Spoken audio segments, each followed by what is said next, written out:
بسم الله الرحمن الرحيم. نبتدي بالصلاة على سيدنا محمد وعلى آل سيدنا محمد. وصلنا وياكم طلابنا الأعزاء إلى طريقة استخدام قيم امثال بالتكوين القياسي، واللي أني هذه عن طريق أحسب شنو؟ أحسب الدلتا اتش ار، امثال بالتفاعل القياسي. بموضوع الفصل الأول عندي موضوعين مترابطة، اللي هو موضوع منه؟ موضوع هيس، وموضوع اللي هو القانون مال المجموع، اللي هذا طريقة استخدام قيم امثال بالتكوين. يعني من قيم امثال بالتكوين القياسي، اقدر احسب الدلتا اتش ار، فانا عندي هنا طريقتين، يا اما احل بقانون هيس يا اما احل بقانون المجموع، واني حر. يعني السؤال اللي اعطيتكم اياه اني، السؤالين تقدرون تحلون بطريقتين، طريقة المجموع وطريقة هيس. بس راح تقول زين اكو اساتذة يطلعون ويقولون لا اكو هيس واكو بحد. نعم، هاي شو وقت استخدمها او اقول ما اقدر انه ثلاثة اطبقهن سوا؟ هيس من اشوف اكثر من مركب، اشوف اكثر من معادلة، اشوف اكثر من انثالبي، تمام.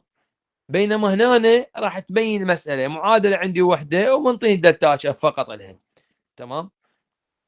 فدير بالكم، يعني تقول احسب امثال بالتكوين، راح اقول ها والله ايش ما حلها بقانون هيساني، او تخربطكم ما بين الموضوع المباشر اللي هو متى دلتا اتش اف تساوي دلتا اتش ار، المتكون 1 مول من عناصر الاساسيه باثبت صوره في الظروف القياسيه، او اذا كان متكون اكثر من 1 مول اقول الدلتا اتش اف يساوي دلتا اتش ار على ان، وانا عدد مرات المواد المتكونه.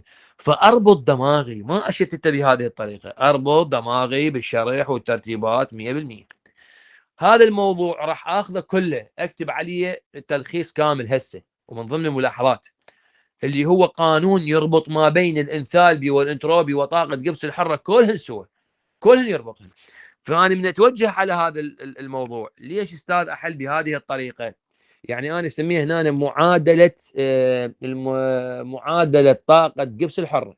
هذه راح اكتبها اسمها معادله تطبيق معادله طاقه قبس الحره، وانا اسميها قانون الربط.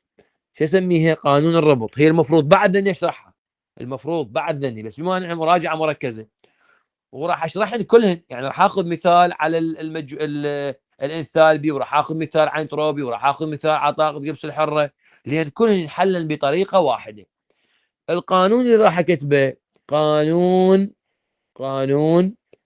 معادله قبس الحره، اللي هو هذا، وانا اسميه بين قوسين قانون الربط بين الدلتا اتش ار القياسي والدلتا اس ار القياسي والدلتا جي ار القياسي. هذا القانون اللي راح اخذه هو دلتا جي ار القياسي يساوي دلتا اتش ار القياسي ناقصا تي دلتا. انا عندي دلتا اتش ار قياسي ناقصا تي دلتا اس ار قياسي، واللي لازم اعرف كل وحده من عندهم. هذه وحدته كيلو جول على مول، هذه وحدته كيلو جول على مول، كيلو جول على مول. هذا وحدته كلفن، هذا وحدته جول على كلفن في مول، جول على كلفن في مول. لازم اعرف اسم كل واحد من عندهم. طاقة قبس الحرة، طاقة قبس الحرة هنا انثالبي التفاعل، هنا عندي الانتروبي، وهنا عندي الحرارة،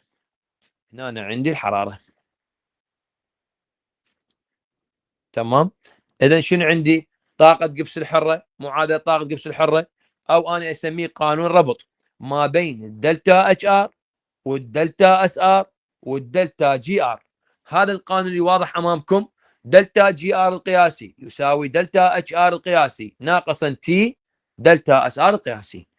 اللي موضوعنا اليوم المفروض بالمراجعة قانون المجموع المن للدلتا اتش ار القياسي يساوي مجموع عدد المولات للدلتا اتش اف القياسي للبي برودكت نواتج ناقص مجموع عدد المولات للدلتا اتش اف القياسي للار رياكتد اللي هو المتفاعلات.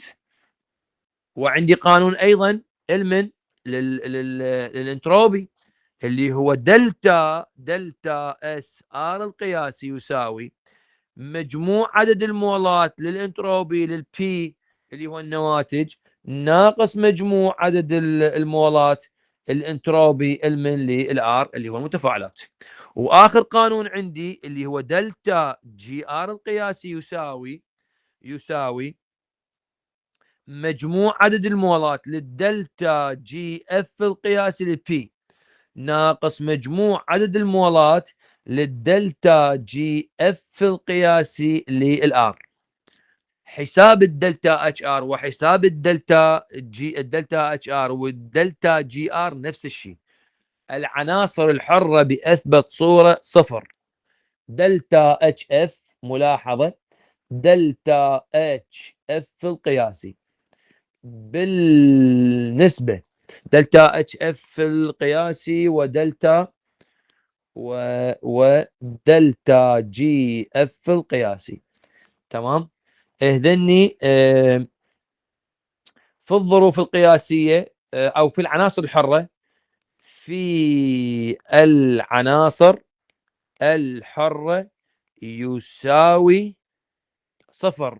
يعني الدلتا اتش اف لعنصر الحر اللي هو الاو 2 ان 2 سي ال 2 بي ار 2 والى اخره هنا انطيه صفر دام انطينا بالسؤال. وكذلك الدلتا جي اف. اما الانتروبي ما يصير يعطيه معلوم بالسؤال او يطلبه بالسؤال. زين استاذ هنا اوكي. شنو بعد عندي ملاحظات؟ عنده حساب هذا من قانون الربط بيناتهم واجى عليه السؤال بالوزاري. عنده حساب هاي الملاحظه مالتنا. عنده حساب دلتا اتش ار القياسي ودلتا اتش جي دلتا جي عفوا دلتا جي القياسي دلتا جي ار القياسي. عنده حساب الدلتا اتش ار القياسي والدلتا جي القياسي والتي درجة الحرارة. يجب تحويل الدلتا اس ار القياسي من الجول على كلفن في مول جول على كلفن في مول محيطه الى الى كيلو جول. ليش احوله الى كيلو جول؟ لان الدلتا اتش ار والدلتا جي ار والتي لازم انا احول عفوا الانتروبي حتى تصير وحدات متساويه. يعني هنا على سبيل المثال انا هنا جاي اشتغل. تمام. انا جاي اشتغل على هالوحدات. يريد يقول لي بالسؤال يقول احسب الدلتا جي ار. وانا جيت استخرجت الدلتا اتش ار واستخدمت درجه الحراره وهنا أنا ايضا استخدمت الدلتا استنتروبي. اختصرت هذا ويا هذا بس ماكو هنا عمليات اختصار او متشابهه حتى اجري عمليه الطرح. ولذلك يجب ان احول هاي الجول الى منو؟ الى كيلو جول حتى تساوي الوحدات. اللي راح يروح الكلفن مع الكلفن وعندي اشاره سالبه هناك كيلو جول على مول هناك كيلو جول على مول اقدر اجمع واطرح وما عندي بيها اي مشكله. ولذلك يجب تحويل الدلتا عند حساب الدلتا اتش ار والدلتا جي ار والتي يجب تحويل الدلتا اس ار من الكيلو جول عفوا من الجول على كلفن في مول الى الكيلو جول. وهنا نقسم على الف. نقسم على الف. انتهت. بعد ملاحظه اخرى. عنده حساب الدلتا اس ار القياسي. هنا نكمل الحل يعني نكمل الحل مالتنا. واخر شيء نحول من الكيلو جول حط عليه بالقانون كيلو جول على كلفن، كيلو جول على كلفن في مول، في مول نحولها إلى جول على كلفن في مول، لأن الوحدة لأن الوحدة الأساسية لأن الوحدة الأساسية للدلتا اس ار القياسي تساوي جول على كلفن في مول. فانتبه على الملاحظات البسيطه، يعني لازم اني من عند حساب الدلتا اس ار اكمل الحل، واخر شيء نحول من شو اسمه من الكيلو جول الى الجول. ليش؟ لان الوحده الاساسيه للدلتا اس اللي هي جول على كل في مول. بقت عندي ملاحظه اخيره عند حساب التي. من يقول احسب التي؟ نفرض الدلتا جي ار القياسي تساوي صفر. تمام. هذا عند الاتزان. قانون ايش يقول القانون مالتنا؟ القانون مالتنا دلتا جي ار القياسي يساوي دلتا اتش ار القياسي ناقص تي دلتا اس ار القياسي. فمن يقول احسب درجة الحرارة، هنا عندي راح يكون صفر يساوي دلتا اتش ار القياسي ناقص تي دلتا اس ار القياسي. هذا اجيبه على ذاك الطرف راح يصير تي دلتا اس ار القياسي يساوي دلتا اتش ار القياسي. التي مع المجهول بالاسفل دلتا اس ار القياسي على دلتا بعد شيء عندنا دلتا اتش ار القياسي. خلاص، يعني القانون من يقول احسب درجة الحرارة، هنا مباشرة راح اقول دلتا جي هي تساوي صفر، واشتغل القانون بهذه الطريقة واشتقه واحصل على المجهول اللي هو التي. ليش حولت هنا التحويل ضروري اكيد. انا قلت بالبداية عند حساب الدلتا جي اف والدلتا جي ار وين هذا بلون اخضر، عنده حساب الدلتا جي ار والدلتا جي اف والتي، يجب تحويل الدلتا اس من الجول الى الكيلو جول، يعني حتى يصير عندي عمليه اختصار. يعني انا هنا حولته، قلت هنا كيلو جول على مول، وجو بقي جول على كلفن في مول، راح اختصر فقط المول وما عندي وحده الكلفن. وحده الكلفن لازم تكون هنا بالكي، فراح احوله الى كيلو جول. هسه اقول له يا بعيني هذا الكيلو جول مع هذا الكيلو جول، هذا المول مع المول، يبقى هنا الوحده درجه الحراره اللي هي الكلفن. هذا اساس لموضوع الربط كله كامل 100%. هسه انا ايش راح اخذ؟ راح اخذ اسئله وزاريه لقانون المجموع وجاي بالنسبه للدلتا اتش اف والدلتا اس والدلتا جي، واخذ سؤال واحد يربطهن ثلاثتهن وننهي ان شاء الله. نتوكل هنا ونختار لنا سؤال مرتب. هذا مباشر سهل، اريد واحد غير مباشر. يا الله، هذا الغير مباشر واكتبوا لي عليه هذا وزاري، هذا جايب الوزاري كوبي. مراجعه مركزه. يا الله ميست. يلا يا ابطال. هنا أنا اركز وانتبه، راح يصير عندي شغل قديم يقول يحترق البنزين، يعني لازم اني اسوي معادله احتراق حتى اشتغل عليها. اجي احرق البنزين، هذا البنزين C6H6. المركب العضوي عندما يحترق مع الاكسجين، طبعا جد فادتنا الملاحظه مال الامثال بالتكوين وامثال بالاحتراق.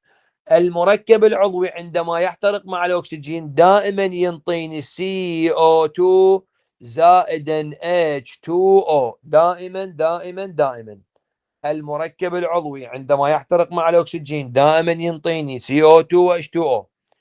أجي أوازن C6، C هنا 1 أضربها في 6، اتش عندي هنا 6، هنا عندي 2، اضربها في 3 حتى تصير 6.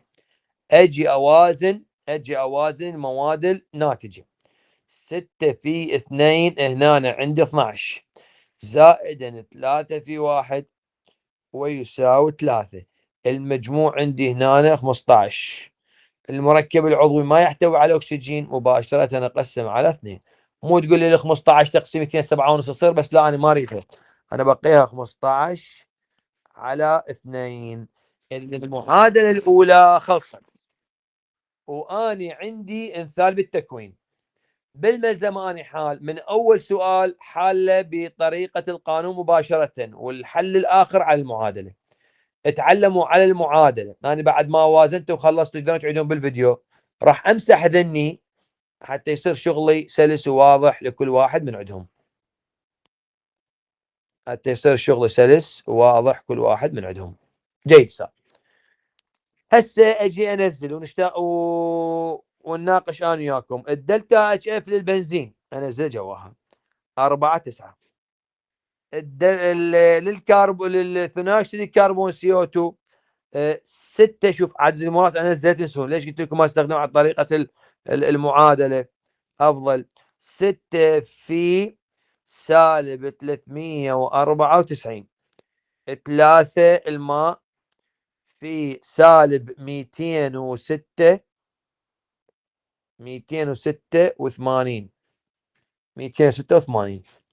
شوف انزل هذا 15 على 2. بما انه هنا عنصر حر فقلنا نضربه في صفر. نضربه في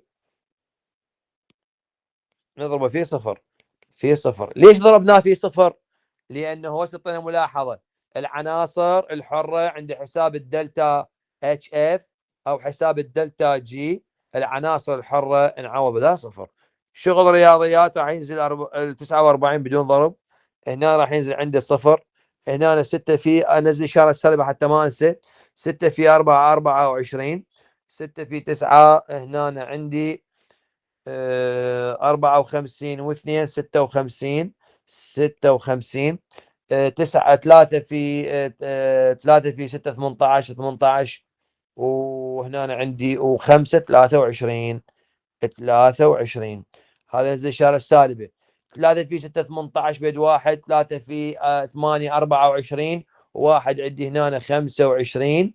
3 في 2 6 و2 عندي هنا 8. بعد ما صفيتهن وخلصت وكملت اتوجه الى القانون مالتي. والقانون يقول دلتا اتش ار القياسي يساوي مجموع عدد المولات للدلتا اتش اف القياسي للبي نواتج ناقص مجموع عدد المولات للدلتا اتش اف القياسي للار اللي هو المتفاعلات. زين. يساوي النواتج سالب 2364 زائد لانه مجموعه افتح قوس سالب 858. سد القوس سالب افتح قوس خلينا قلنا النواتج ناقص المتفاعلات. المتفاعلات عندي 49 زائدا صفر ويساوي هنا عندنا عفوا اشاره الناقص ايش تساوي؟ قبل اوزعها سالب 49.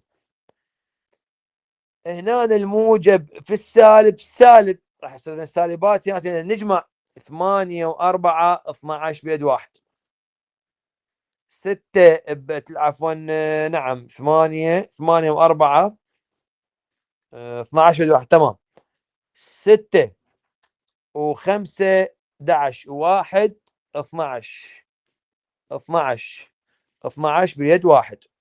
هنا 8 و3 11 و1 12 بيد واحد. وهنا عندي 3 سالب. بما انه اثنيناتن اشارة سالبة اجمع مع الاشارة. فهنا 49 1 بيد واحد. هنا عندي 7. هنا عندي 2. هنا عندي 3 سالب كيلو جول على مول. كيلو جول على مول واضح. كيلو جول على مول واضح 100% ان شاء الله. ماشي ابويا؟ هسه ننتقل للسؤال اللي بعده.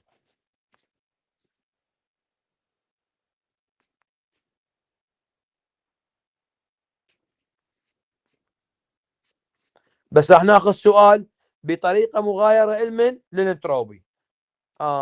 قبل ما اتحول للانتروبي عندي هنا سؤال.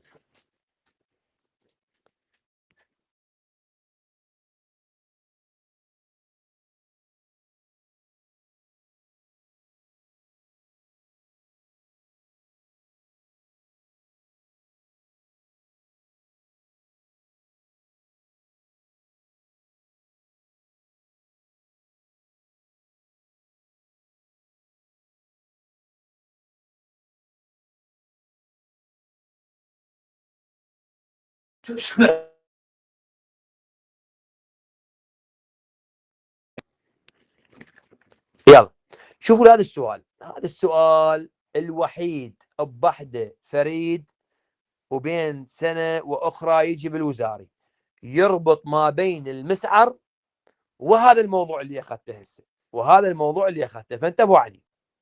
شوف، وكل سنة عيد شرحه ويختون بالطلاب. ليش ما أدري.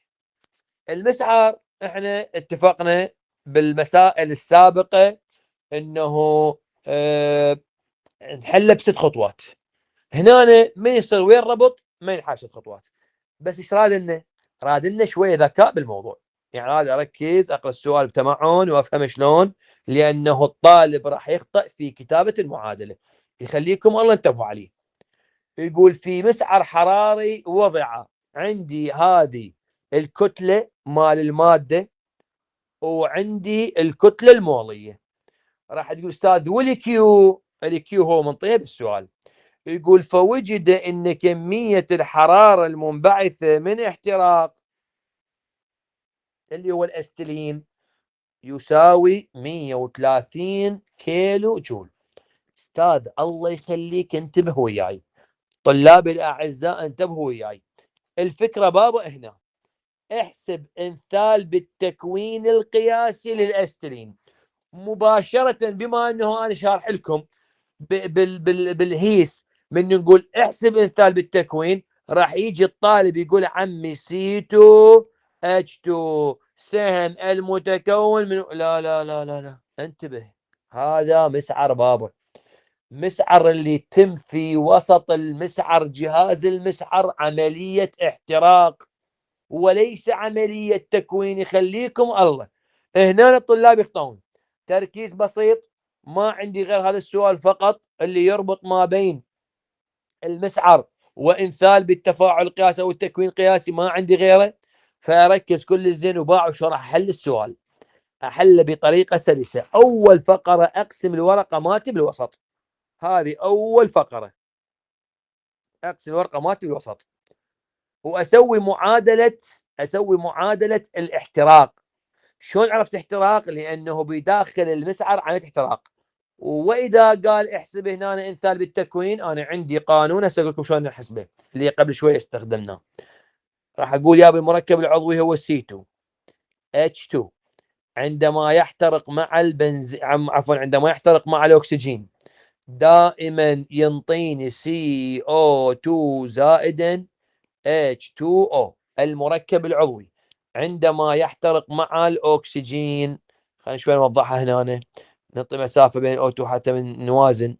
السهم هنا عندي CO2 زائدا H2O. المركب العضوي عندما يحترق مع الاكسجين دائما ينطيني CO2 H2O. اجي اوازن C2 وهنا 1 راح اضرب 2 H2 متوازنه O1/2 1/2 بهذه الطريقه. خلي اشوف شنو منطيني من معطيات. منطيني CO2 الدلتا اتش اف الها اذا جوا المعادله. ايش قد منطيني اياها الدلتا اتش اف للسي او اللي هو سالب؟ راح اقول 2 في سالب 393.5 وللماء مباشره سالب 286.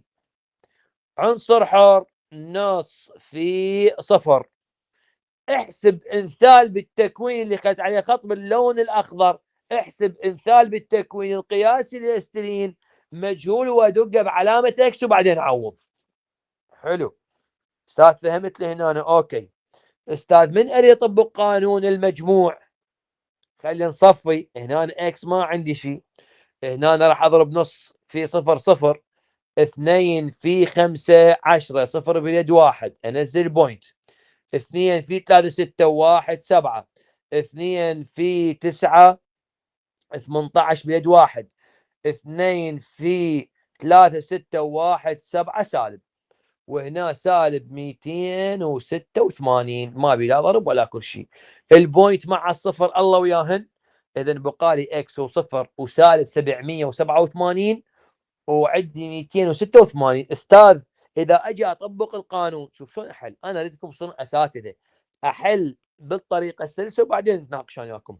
راح اقول دلتا اتش ار القياسي يساوي مجموع عدد المولات للدلتا اتش اف القياسي للبي نواتج ناقص مجموع عدد المولات للدلتا اتش اف القياسي للار، ويساوي افتح قوس المواد الناتجة سالب 787 تمام زائد لان مجموع ناقص 286 سد القوس الكبير الكامل بقتل المواد عفوا سالب المواد المتفاعلة اكس زائدا صفر.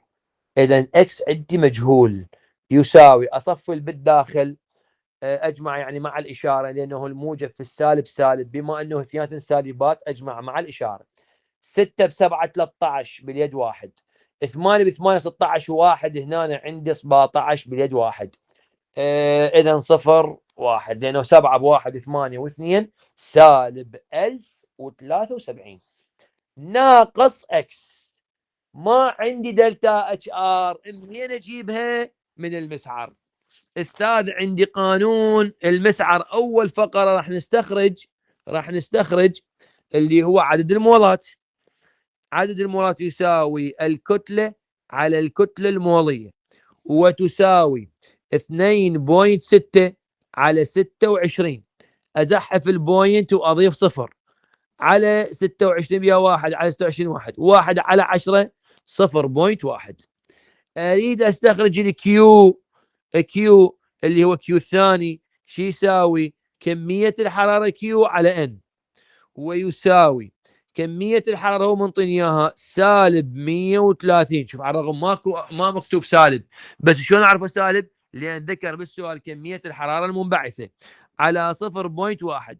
ازحف البوينت اضيف صفر، اذا كيو شو يساوي؟ يساوي سالب 1300، سالب 1300 كيلو جول على مول.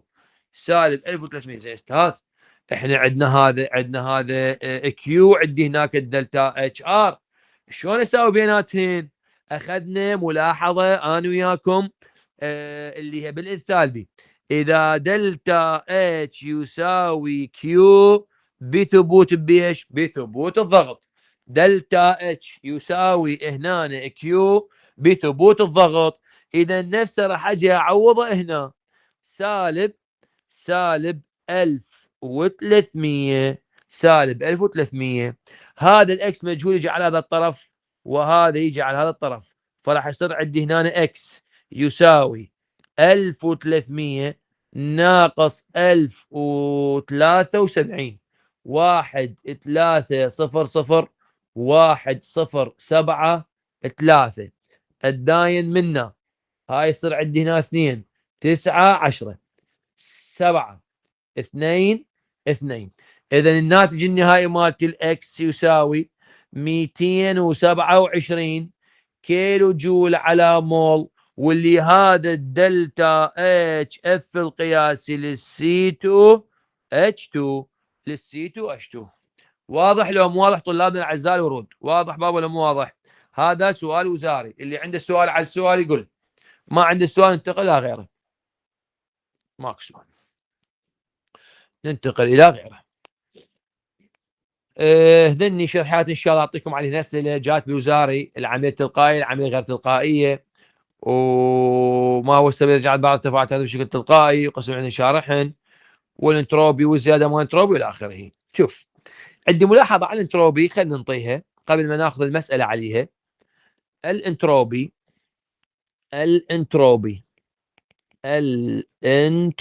هذه يفيدني بالشرح ويخليني اسيطر على موضوع اسمه علل حسب علاقه جيبس، اللي هو اخر موضوع ان شاء الله واخر محاضره. هنا عندي شيء اسمه صلب. كبر الشاشه. هذا هنا عندي صلب. هذه الحاله الصلبه تتحول الى سائل بهذه الطريقه، الى سائل، وتتحول الى غاز. اذا عندي هنا صلب، سائل، غاز.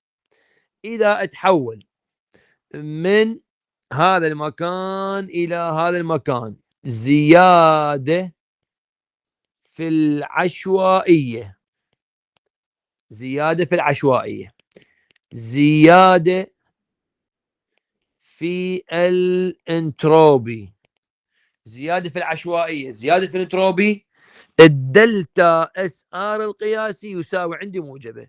اذا الدلتا اس ار القياسي اكبر من الصفر، هذا زياده في الانتروبي. اما بالعكس هنا عندي هنا زياده وهنا نقصان، تمام. راح يكون عندي نقصان في العشوائيه، تمام. نقصان في الانتروبي، نقصان في العشوائيه، نقصان في الانتروبي. يعني دلتا اس ار يساوي سالب، دلتا اس ار القياسي اصغر من الصفر. انتهى دام. راح اخذ سؤال عن الانتروبي وايضا بسيط ان شاء الله، بس اخذه بنمط شويه مختلف، بنمط مختلف. كل الاسئله سهله على المخطط ضبطوها ان شاء الله. ناخذ لنا السؤال على الانتروبي. اريد شيء مجهول اللي هو الدلتاس. هذا السؤال يخدمني فكرته، حتى ما ناخذ فكره واحده مشابهه، لانه بقانون الربط هسه راح ناخذ فكره مشابهه واحده ويكفي ايضا السؤال ان شاء الله. هذا خاص بالانتروبي. النمط يقول اريد الدلتا اس مجهوله. يقول اذا علمت ان قيمه الدلتا اس للتفاعل، عفوا دلتا اس معلومه والاس الانتروبي بداخل المعادله مجهول.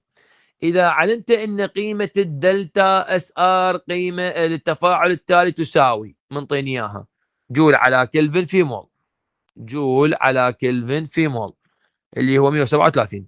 عندي درجه حراره 25 سيليزي وضغط 1 اتموسفير. قيم عندي للاكسجين، تمام، الانتروبي، فما قيمه الاوزون. اجي انزل معادله. انا تعلمت على المعادله اسهل بابه. او هنا 2 او 3 اللي هو الاوزون ينطيني 3 او 2 حالات غازيه. اجي انزل اسفل المعادله. انا ايش تعلمت بالشغل مالتي؟ للاو 2 3 في 205، 3 في 5 15 بيد 1، 3 في 0 0 1، عندي هنا 1، 3 في 2 عندي 6. اشارات موجبه وموجبه. هذا عندي مجهول، فراح انطيه هنا 2 اكس. خلاص، لازم هسه اتوجه القانون مالتي المن للانتروبي اللي هو التغيير الانتروبي. دلتا اس ار القياسي يساوي مجموع عدد المرات للاس انتروبي للبي نواتج ناقص مجموع عدد المرات اس انتروبي المن للار، يساوي الدلتا اتش ار عندي 137، النواتج عندي هنا 615 ناقص هنا عندنا 2 اكس مجهول. 2 اكس مجهول. خلاص، ما صار عندي هنا 2 اكس مجهول مع المجهول يروح على، عفوا، المجهول يروح على ذاك الطرف لانه سالب، يروح على ذاك الطرف، شو يصير عندي؟ موجب. اذا 2 اكس يساوي 615، 137 ناقص 137، 615 ناقص 137، قدام هنا صفر، هنا عندي 15، 8 قدام هنا 5 10 هنا 7 وهنا 4. إذا عندي 2 اكس يساوي، والإشارة الموجبة صارت 478 مع المجهول بالأسفل. إذا اكس يساوي 478 تقسيم 2. إذا راح نجي نقسم هذا تقسيم 2. هنا 2 في 2 4 0 تنزل عندي 7. 7 بيها 4 3 في 2 6 1 تنزل عندي هنا 18 بيها 3 في 2 عفوا شلون 3 بيها 6 9 اسف 9 في 2 18. خلاص 0 0. اذا اكس يساوي 239. الاشاره الموجبه هنا رايدها الانتروبي اللي هو الاس، الوحده مالته جول على كلفن في مول. هذا الاكس هو اس الانتروبي المن اللي طالبه بالسؤال لغاز الاوزون اللي هو O3 يساوي 239 جول على كلفن في مول. هذا نمط، شنو نعطيكم نمط مخالف له، انه الدلتا اس هي المعلومه والانتروبي اللي بداخل الاقواس مجهوله، فحلها بهذه الطريقه. لازم عده انماط. اذا عندي الانثالبي خلصناه، الانتروبي خلصناه، طاقه جبس الحره نفس الاجراء سيطرنا عليها 100% ان شاء الله. بس خلينا ناخذ لنا سؤال ايضا، وبعدين ناخذ سؤال الربط اللي رابط الكل ان شاء الله، وننطي واجبات وننطي امتحان. طاقة جبس الحرة، الأسئلة الوزارية تعريفها إذا راح أثبت لكم إياه، وعندي هنا أيضا تعليل لما أدز لكم إياه إن شاء الله على الوزاري. هذني سهلات تطبيقها المباشر نفس شغلنا القديم، بس خلينا ناخذ لنا واحدة شوية معادلتها حلوة، أو إحنا نسوي المعادلة إذا بعد أفضل، بس إن أنا مطينا هو المعادلات. خلاص هو بس هذا السؤالين وراها قانون الربط. نعم وراها قانون الربط. فخلينا ناخذ لنا سؤال حلو بسيط. هذا السؤال وجاي وزاري. هذني شوف بعدهن يجي 3 درجات، يجي على شكل فراغ، شيء بسيط. هنا يكون عندي كوبي كوبي كوبي -70 موجبات اثنيناتهن. تمام ها هي. يلا نروح لنا على ورقه بيضاء ونتوكل. يلا بالمناسبه هذا الموضوع اللي يربطهن ثلاثتهن 10 درجات بالوزاري، وايضا بين سنه واخرى، ما ادوخ ولا اتعب نفسي. انزل معادله 2NO زائد NO2 سهم 2NO2. المعطيات ننزلها جواها مباشره. دلتا جي اف للNO 87 2 في 87. العناصر الحره الأو 0 2 في الNO2. المعادله اكيد هنا 2 بالطباعه، هذا 2 يمكن مو 50 والله، بس نتاكد طلابنا الفوق 2 لو الجو 2، بس هو بالمعادله من عوضه هنا 2 من هنا 52. اي نعم هذا هو، هذا 2 52 من هنا مضبوط. ما نريد نحل شيء خطا. هذا هنا 2 52 2 في 2 4 2 في 5 هنا عندي 10 2 في 7 14 بد 1 2 في 8 18 1 19 عندي هنا. اكو خطأ بالموضوع، اكو خطأ.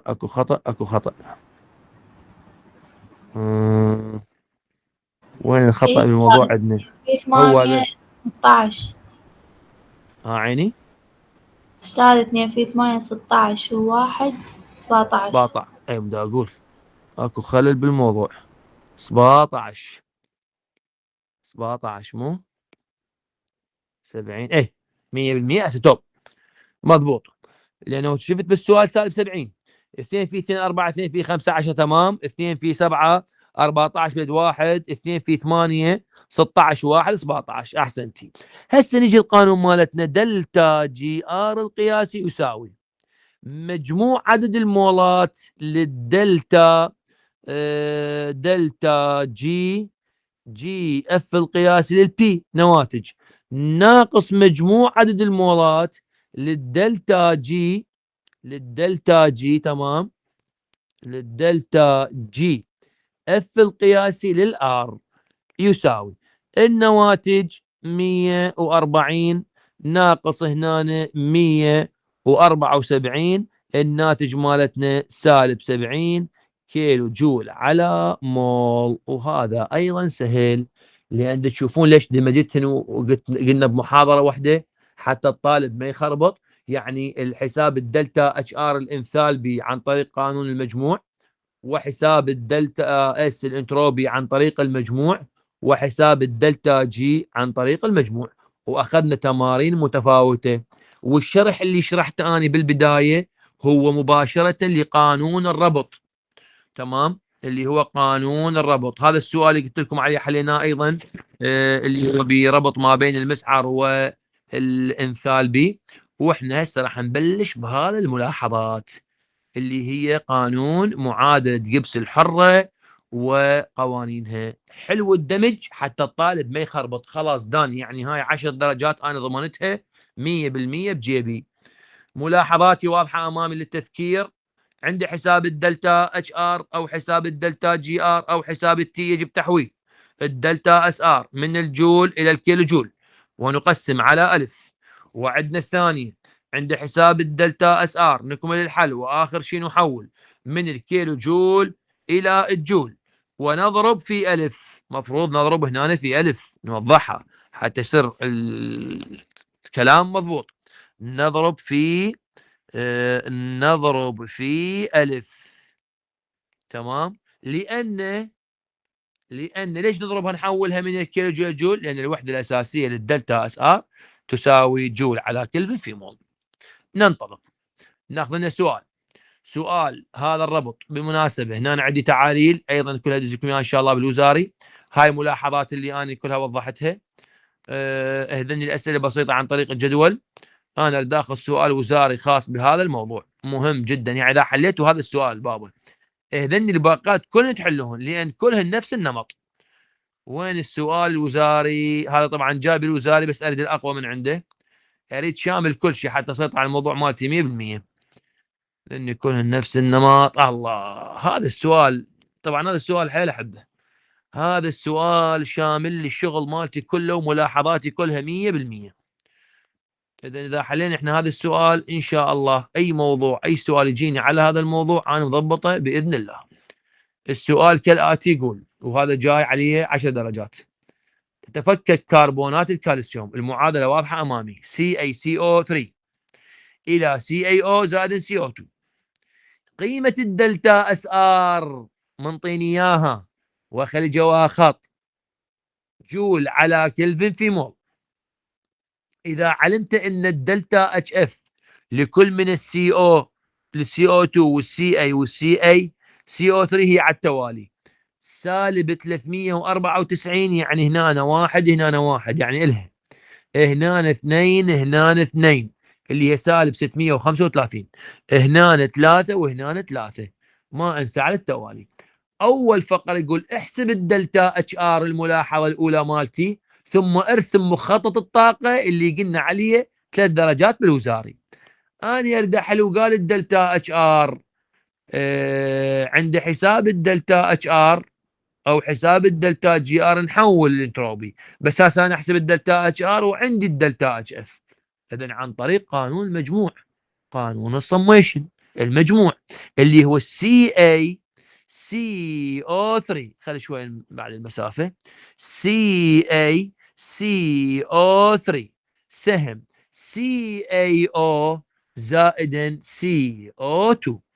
هو قاعد يحسب الدلتا اتش ار، يعني لازم الدلتا اتش اف الثلاثه هن معلومات وفعلا معلومات. اجي للسي او 2 سالب 393.5، للسي اي او سالب 635، للسي اي سي او 3 سالب 1207. من صار كل المعلومات اذا دلتا اتش ار القياسي يساوي مجموع عدد المولات للدلتا اتش اف القياسي للبي نواتج ناقص مجموع عدد المولات للدلتا اتش اف القياسي للار، ويساوي اجعل النواتج سالب 635 زائد نفتح قوس سالب 393.5 سد القوس ناقص افتح قوس تمام سالب 1207. بما انه هنا الموجب في السالب سالب واثنيناتن سالبات نجمع مع الاشاره الكبير 635 393.5 بوينت صفر اجي اجمع 5 انزل بوينت 8 هنا عندنا 3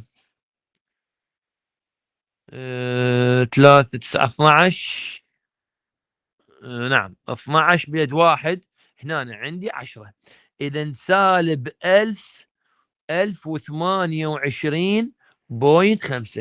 هنا السالب في السالب يصير عندي موجب 1207. شغل رياضيات اطرح مع اشاره الاكبر راح يصير عندي الاشاره الموجبه. انا طبعا حاضر رقم 178 بس احنا ما نعتبر نفسنا ما حافظين شغل رياضيات. 12.07 عفوا 1028.5.0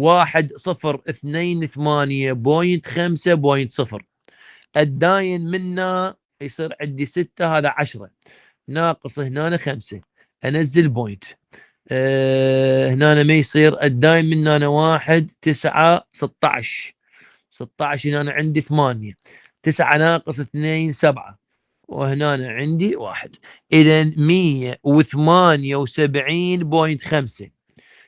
كيلو جول على مول. بما انه التفاعل موجب يعني التفاعل ماس للحراره وبما ان التفاعل ماس للحراره كتبنا مخطط الطاقه اللي هو CaCO3 هنا عندي بالنواتج يتوجه عفوا متفاعلات هذه متفاعلات يتوجه الى CaO زائدا CO2 اللي هو هنا عندي نواتج وهنا يمتص طاقة من المحيط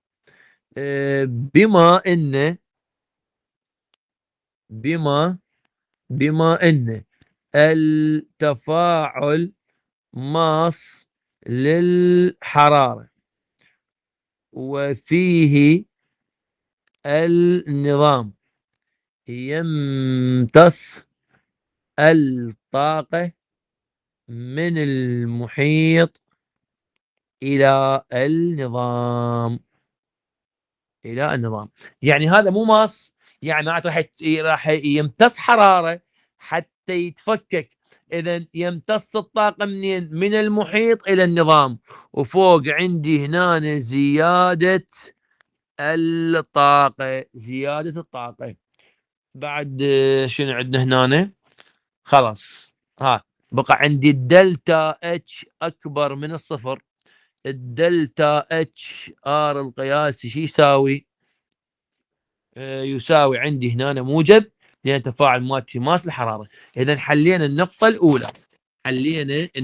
الاولى اللي هي هذه النقطه الدلتا اتش ار. نجي على الدلتا جي ار. ما عندي يعني انه الدلتا جي اف. اذا هسه راح اربط القانون مالتي كله. قبل ما اربطه انتبه على درجه الحراره وايضا يوقعون بها هنا الطلاب والطالبات. استاذ انا بقانون الربط عندي دلتا جي ار القياسي يساوي دلتا اتش ار القياسي ناقصا تي اللي هو درجه الحراره بالكلفن في دلتا اس ار القياسي اللي هو الانتروبي. زين استاذ التي منين اجيبها؟ دا باوع ما منطيني قال لي مثلا درجه الحراره 25 سيليزي واحولها من السيليزي الى الكلفن ولا انطاني اياها بالكلفن. زين شلون اعرف انا ظروف قياسيه؟ ولا قال بالسؤال بالظروف القياسيه. فاحذروا هنا من الفخ. الدائره اللي موجوده على الدلتا اتش اف او الدلتا اتش ار او الدلتا اس ار او الدلتا جي ار تدل على انه التفاعل في ظروف قياسيه.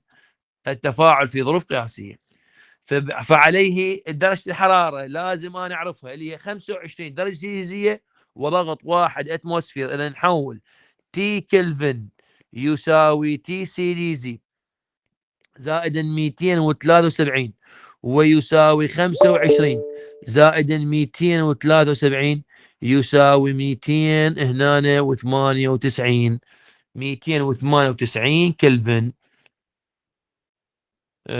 5 8 مضبوط 298 كلفن. خلاص اجي اكتب هسه القانون الربط اللي هو معادلة جبس الحرة. دلتا جي ار القياسي يساوي دلتا اتش ار، دلتا جي ار يساوي دلتا اتش ار ناقصا تي دلتا اس ار القياسي، يساوي الدلتا ايش طلعناها 178.5 ناقص درجة الحرارة اللي هي 298. تمام، هذا قوس. والدلتا اس ار هنا الملاحظة الثانية ايش منطيني اياها بالجول، يجب تحويل الدلتا اس ار من الجول الى الكيلو جول.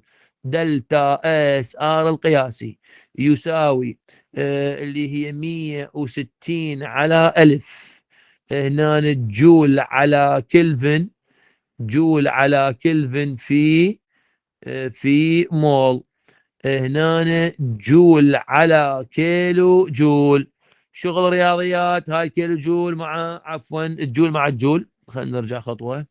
نعم، الجول مع الجول، هذا صفر مع هذا صفر، يبقى عندي هنا صفرين صفرين، هاي الصفرين يرجع البوينت هنا. اذا دلتا اس ار القياسي يساوي 0.16 جول كيلو جول، كيلو جول على كلفن في مول. من حولته اجيب هنا في 0.16 ويساوي 178.5 هنا 98 سالب اضرب ال 98 298 في 16 في 16 6 في 8 48 8 بليد 4 6 في 9 54 58 6 في 2 12 و5 17. نترك هنا 0 8 9 2 هنا 8 هنا 16 بيد 1 هنا 17 بيد 1 هنا 4. إذا 4 هنا 7 6 8. وبما انه اكو بوينت هنا 1 2 اذا البوينت هنا انتهت بابا شغل عملية جمع وطرح، وراح يطلع لي الإشارة بالموجبة. انتبهوا على الملاحظة يخليكم الله. دلتا جي ار القياسي يساوي راح تطلع عندي بالموجبة، ولو اجي اجمعها هنا 1 7 8.5 4 7.68 هنا عندي 8 هنا عندي 11 بلد 1 هنا عندي 16 بلد 1 هنا عندنا 12 بلد 1 2. اذا 226.18 كيلو جول على مول. هنا انتبه، انطلب بالسؤال احسب درجة الحرارة التي سيصبح عندها التفاعل التلقائي، او طلعت عندي موجبة مباشرة اروح على النقطة الثالثة. يعني هذا الحل مالتنا النقطة الاولى، هذا النقطة الاولى هذا كله النقطة الاولى. من هنا النقطة الثانية، النقطة الثالثة يقول احسب درجة الحرارة التي التلقائية. فهنا قبل اقول دلتا جي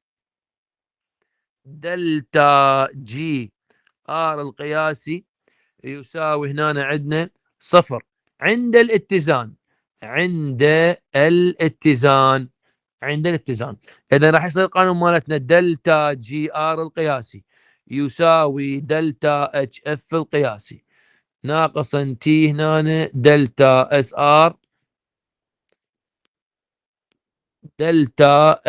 ار القياسي